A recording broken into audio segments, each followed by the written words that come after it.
Hey guys, welcome back to the channel. Today I've got, I think, a pretty interesting video, but also something that's going to really help us in the RV, something that we've been wanting for a little while. We have, as you can see here, two microwaves. So today I'm going to switch out the old microwave, the old RV microwave, with this new microwave air fryer convection microwave.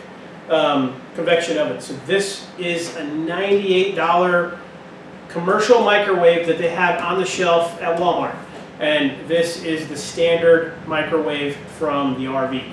Now there are some differences, and once I get this out of the box, I'll show you what the differences are, and I'll show you what these pieces here I have on the side and how I'm gonna make this one work, because there are differences that I think require some special things to make it actually work in the RV, especially with heat dissipation and things like that. And then I've got a thermometer, so maybe we'll run a test or two to see how much extra heat this one puts out versus this one, because that's the key to what modifications need to be made to the new convection oven air fryer microwave. And then we'll go ahead and we'll put it in the RV. I think the first thing we'll do though is walk through taking this old microwave out. It's pretty simple, but I did record the entire process, and the first thing we'll do is show you that. And then when I come back, we'll have this one out of the box. So removal of this old RV microwave looks to be fairly straightforward. We just got 4 screws here. So one thing I didn't do was ensure I unplugged it. This outlet is up there, and there's a grommet with a hole that the plug runs through. So, wow, that kind of slipped out a little bit. So yeah, it looks like this thing is gonna come out pretty easy. Well, is that it? Yeah, it's got a pretty long cord. So here at the top is just a tray that this sits on. Pretty simple looking tray. I think that'll be, since it's perfectly level, I think it's going to be great for the new one. And then this one has this metal piece here that is not attached to this, but this RV flange piece here has a couple of screws on the side. So I'll take these screws out, and then we'll see what's on the bottom. I don't feel anything on the bottom. So fascia. Let's call it fascia. Nothing's on the bottom. So obviously they've taken these. 2 of the legs little feet have been taken out of the front. So we'll figure that out once this one's in here. There is some play with this front fascia if the new one sits a little bit higher. Looks like we got about almost an inch of play, probably ½ inch with the screws, so that'll be fine. And then, so this is what I'm going to have to look for in the new microwave, or what you have to look for in a new microwave. This is the vent. So this is a vent duct, and this looks like it redirects. So there's some screws on the sides, and so 2 screws on the sides, and it looks like 2 screws on the back. My concern is, I think the new microwave is going to have plenty of room around the housing to not damage anything inside of the microwave, but we're going to have to be careful with that. Because I think I watched a video of they were installing a residential fridge in an RV, and on the where the locking mechanism, the little slide bar locking mechanism that locks the top and bottom together, just like in the RV fridge, it looked almost identical. When he put even tiny screws in, he went into a very thin refrigerant line. Obviously, the refrigerant went everywhere. This is quite clearly does not have refrigerant, but there are components here that are about a ½ inch. They're a little more than a ½ inch down, so I think it'll be safe. I think I'll be able to look through the vents of the new one. Hopefully the vents are. I haven't looked at the vents yet to know that if it's in a good spot. And the same here as we put screws into the side. What we're going to do. So I'll probably have to pre-drill those at a minimum and then put them in. So yeah, the disassembly is quite easy. 4 screws that hold the vent plate on, vent/trim plate. There are obviously into the RV. That's the only thing that keeps this whole unit from coming apart and sliding out are those 4 screws. But then this plate is held on by 4 screws on each side, and then the vent, the directional vent. So this is to keep force the hot air from inside of the microwave or the heat out and out the vent is here. My only concern with the new microwave is going to be since it's a convection or an air fryer, where it vents, and will this piece of sheet metal vent it properly. So let's find out if this new one's going to fit, specifically if it's going to vent right and not fill this cavity full of heat. So before we take a look at the new one, I wanted to show you what we have been using in the RV. So this is a really cool air fryer, convection oven, I think, by Food Ninja. We've been putting this basically on the countertop, and it's a pretty big air fryer.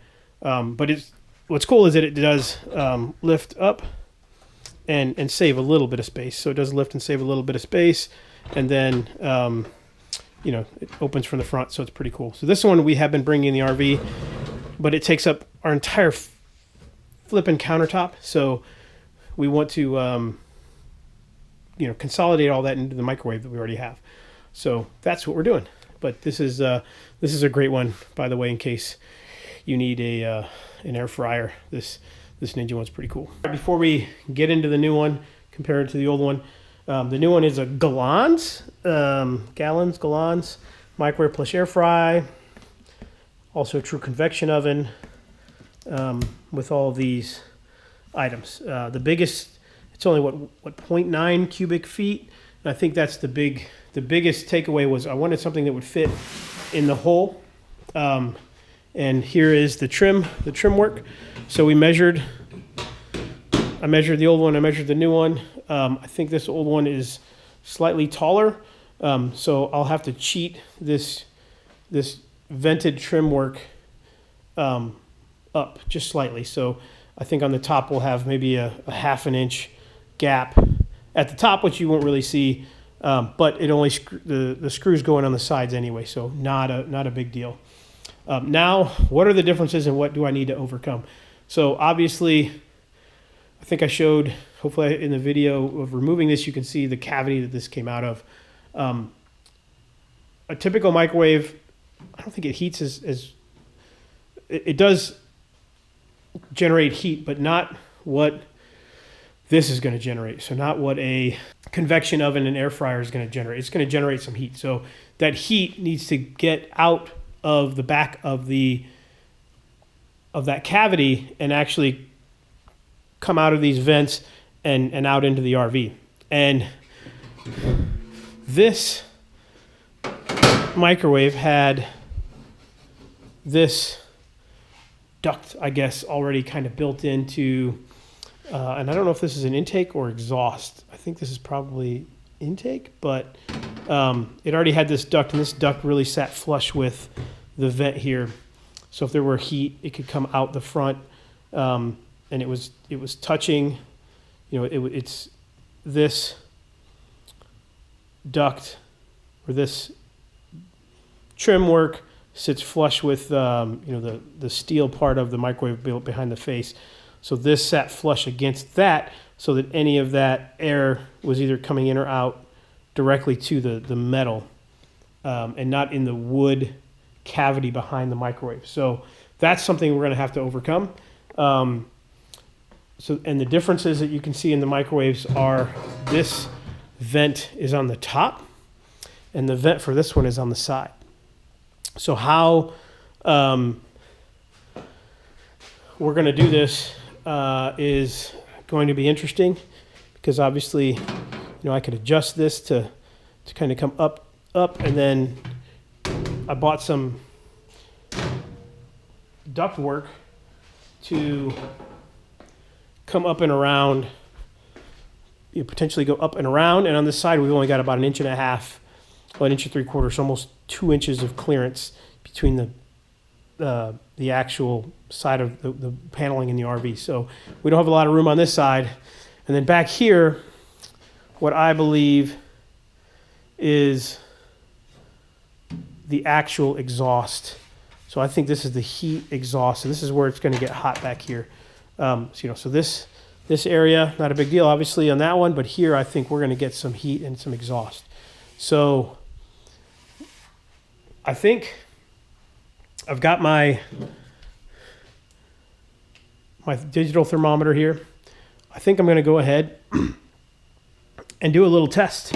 Maybe put something in each of these, do this one on air fry, and see where the heat comes out and how I'm going to have to set up the duct work, because it's going to have to obviously go over the top here. There's no vents down here, nothing on the side. So really here, well, this side does have vents. So nothing on this side, nothing on the bottom. You can see vents here and here. So I think I will have to go up and over. I have a feeling this part is going to be hot, and I'm going to have to create something to go. Yeah, this is going to have to be very interesting in how I'm going to build this and make it vent out the top versus here. And then maybe some things to protect this as well. Maybe some of the foil duct tape to protect that and make sure it doesn't vent into the cabinet and overheat inside of the cabinet. So let me get this plugged in. Let's open it up first. And this guy has just little directions for it. I think we'll peel this off once it's installed. And we've got a few items in here. Let's see if we can take these out.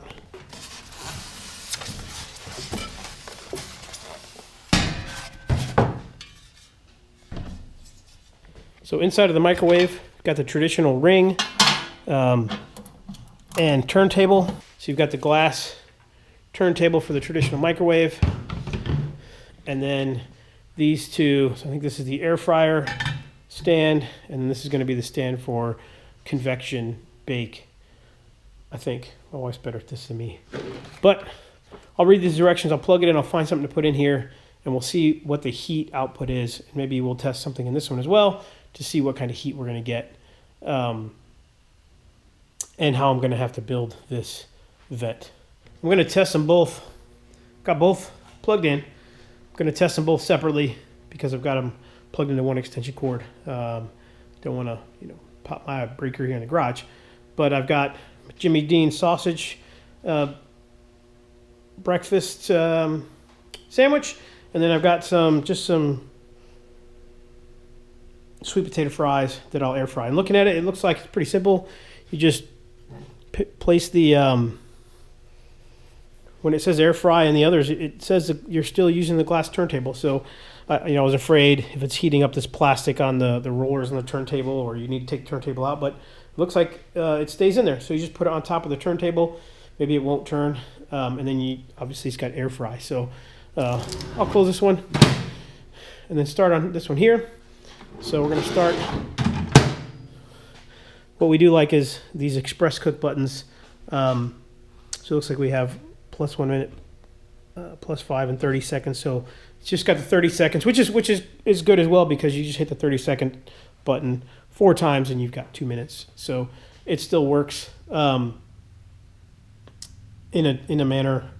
But and here, if you start it, it's 30 seconds. So for this Jimmy Dean sausage, I'm going to go 30 seconds. And we'll see if it heats at all. 70 degrees, 73 degrees, 77 degrees, 80 degrees. So I mean, I've got a little bit of heat here. So warming up this Jimmy Dean's sausage, I got up to about almost 90 degrees here on this vent. So this vent is where we're gonna get warm. So this is the output vent. So I've got a nice little warm Jimmy Dean sausage there for when I'm ready. So now let's go to air fry. 350. And then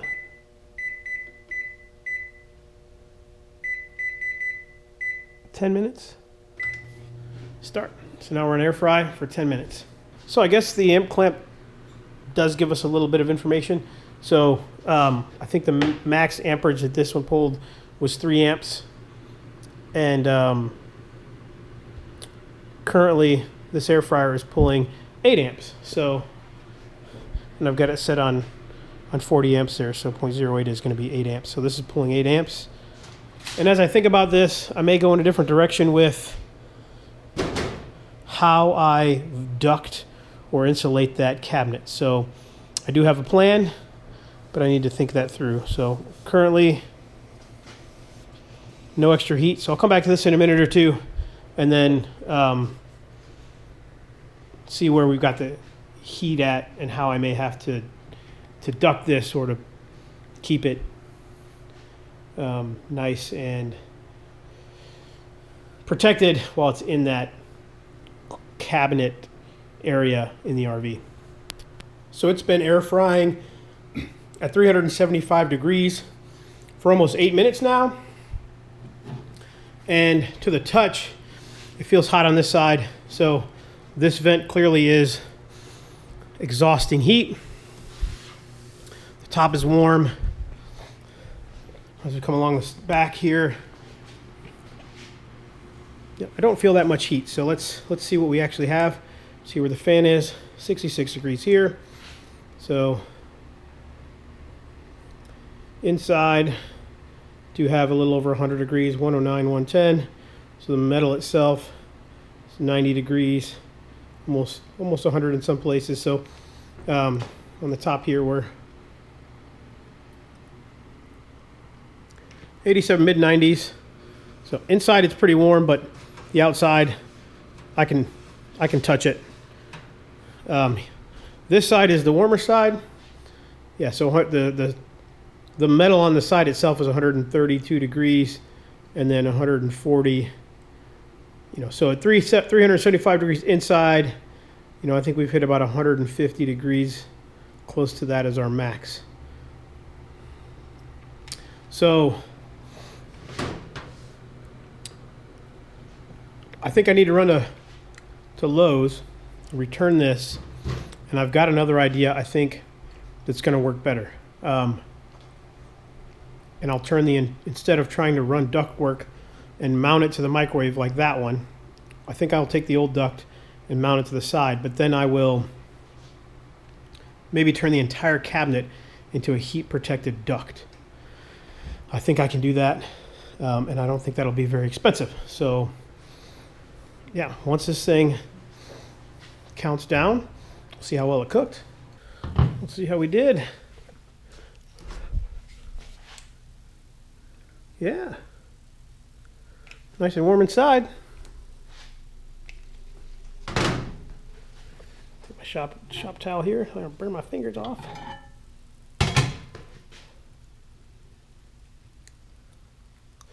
Yeah, those are some good hot sweet potato fries burning in my mouth. I'm gonna let this cool down. Then I think I'm going to mount this one on the side. Because I think I do absolutely want to redirect the heat, and then I'll mount the vent cover, because that is what's required to mount it, and that's actually what holds it into the RV, is that vent there. So we do have a flat surface, which is really cool for it to sit on, as you saw, but this will hold it in the RV so it doesn't go anywhere, and I think we'll be all set. So yeah, that's how these operate.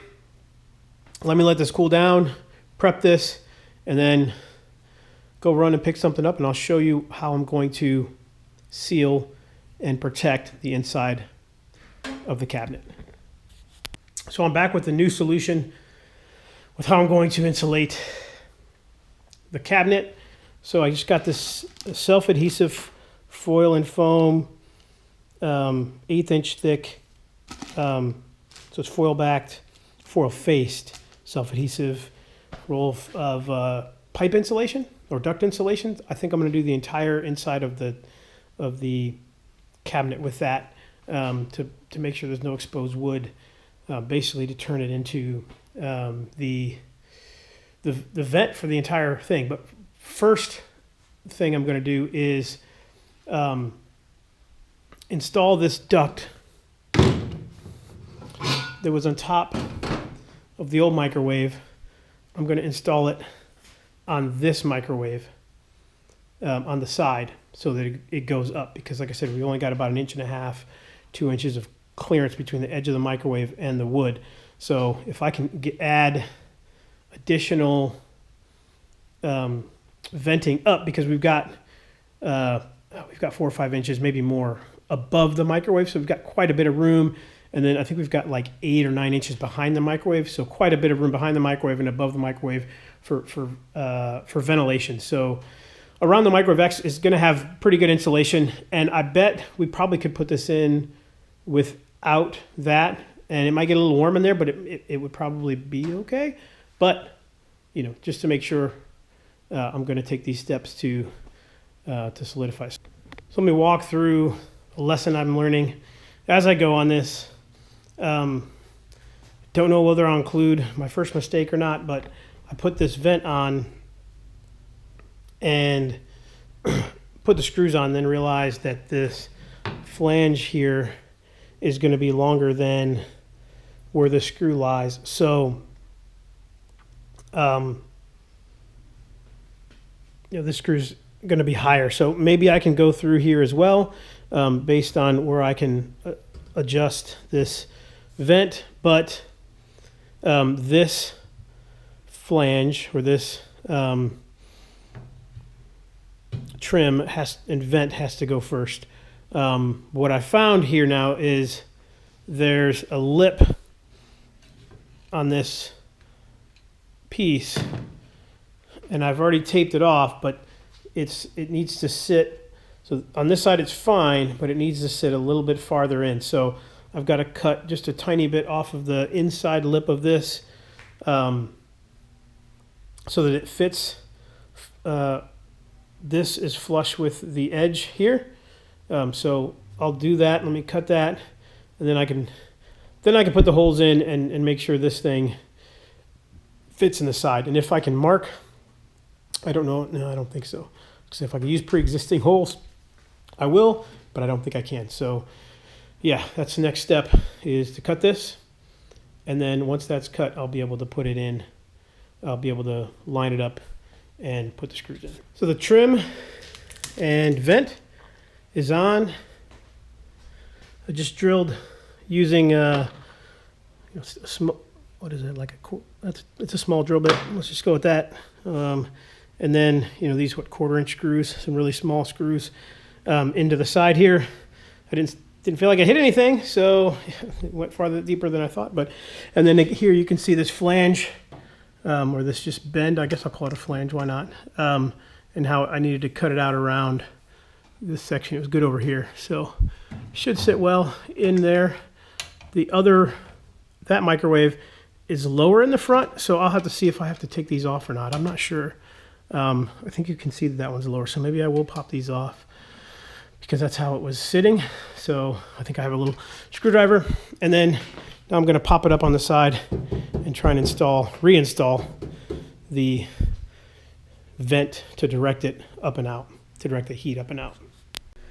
Well, I installed this vent and removed it for the second time,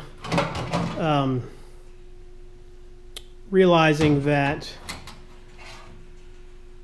I'm not going to be able to slide, because this trim sits on against the framework.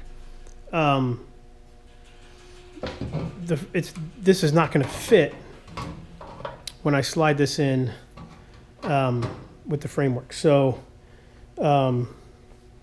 yeah, that's going to be a thing. So what I might do is back this screw out slightly and then slot this hole so that I can slide it when it's in there. Maybe I'll tape this to the side of I'll tape this to the side wall. Once the microwave is in there, I can slide it down, maybe. Oh, if this is still on there. Yeah. I'll just get this on the wall somehow. We'll see. This will be in there to deflect up and out, but how exactly, I'm not positive because yeah, this won't actually fit. So I guess we're going to go out to the RV with this duct insulation and the microwave and some scissors, and we'll install the microwave. Wish me luck. This is the first test fit, and it's actually looking pretty good. Those holes are going to line up. Fits really well. I don't know if you can see, but there's a lot of room back there for the air and heat to vent. In the future, I guess I could put a fan or something up there if I think it's getting too hot, but I don't think it will. I think with my plan here, it's going to do just fine. So I'm going to take it back out, and then I'm going to put in some of this foil insulation. So this is the final product. It's all foiled up. I wasn't shy with the foil tape either, making sure some of the seals were good. This, I didn't even need to use a full 12 by 15, so I still got some left, and I overlapped a bit, so I could have had a little more left even if I wanted to. This foil tape sticks to everything, but it doesn't stick super well to this foil, so it does kind of come loose a little bit. If you don't, you really got to press it in there and make sure it's stuck really well. But for the most part, it sticks pretty good. This foil, you know, obviously it is sticky on the back. Against the flat surfaces, it actually stuck really well, and against itself, it did a pretty good job. So where you had big wide flat surfaces, it did a really good job of sticking to itself and sticking how it needed to stick. So that was good. But one thing I did pay attention to, and you see it's kind of wrapped around, is making sure, and some of it's even at an angle here, making sure I covered all of the wood and even wrapped it, you know, around and up to the front here so that there's no wood, especially here, you know, showing or exposed to the heat as we cook with this new convection oven microwave. So yeah, I did cut a hole here so I can get the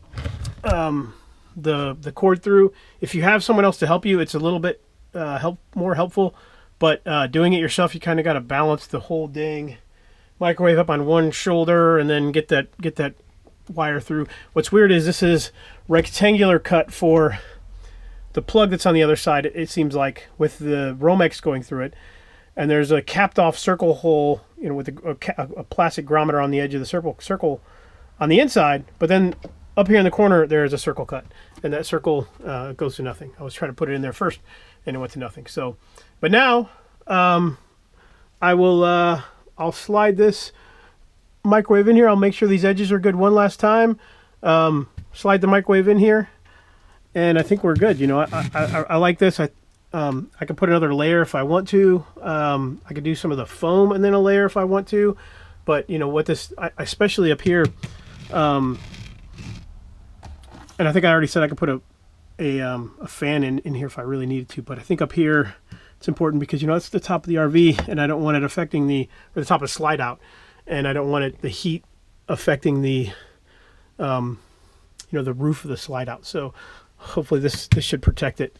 I think, like I said, there's a ton of room already up in here, so it's going to be able to vent anyway. But now I just made sure that we have the protection that it probably needs. So this whole thing is a duct now, instead of trying to build some weird crazy duct. And as you can see, this is the other part of that duct here.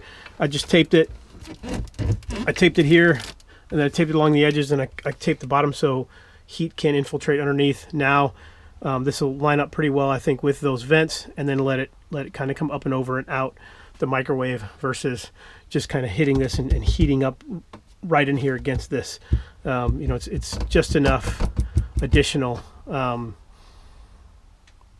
insulation, thermal break, I think, to give us some help. So there you have it. Now I'm going to get the microwave in, put some screws in, and yeah, be done with this project. Well, there it is. Only a few things left to do. First, might be dark, hard to see, but plug the cord in and shove the excess back behind the microwave. There we are. So that one's plugged back in. And then peel these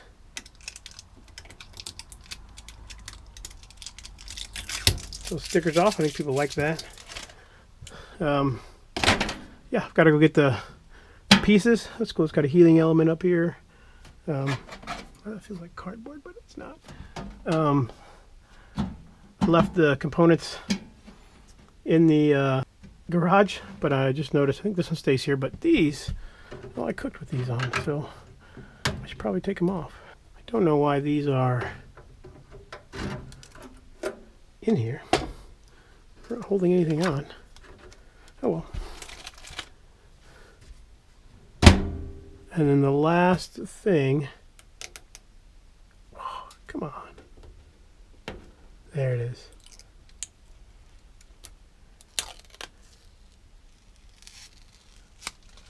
There we are.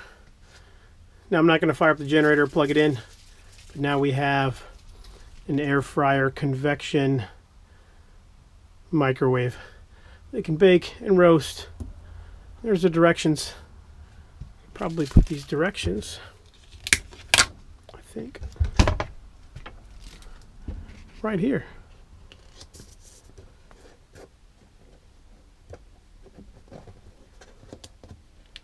There we go. Now it looks just like it's supposed to. All right, guys. Thanks a lot for sticking around. Thanks for putting up with all of the problems I had with this. So if you're going to put a residential convection air fryer microwave in, I hope this shows you what the problems are, what the differences are going to be in those microwaves, and the step you can take to ensure that it's going to work in there, and it's going to you know, protect itself and protect that cabinet and be safe, not start a fire. So there you have it. Please like and subscribe. I think we've got some more content here on this RV pretty soon. We really want to switch out this whole countertop butcher block. Now that this has an oven in it, convection oven and air fryer, we don't need the stove, but obviously there's a cooktop here. We're looking at a one burner, because we never use more than one burner at a time. They're too close together. You can't get a pot on there. The igniter, it works, but it's a pain. So I'm thinking about capping it off, going to butcher block, and doing a one burner induction cooktop. So that'll be a project for another day, but it's something that we're looking forward to. Also making the sink smaller so that we can reorganize this one part of the storage here, and then utilize more storage where that oven is, because we just put stuff in there anyway. So thanks again, and we'll catch you on the next one.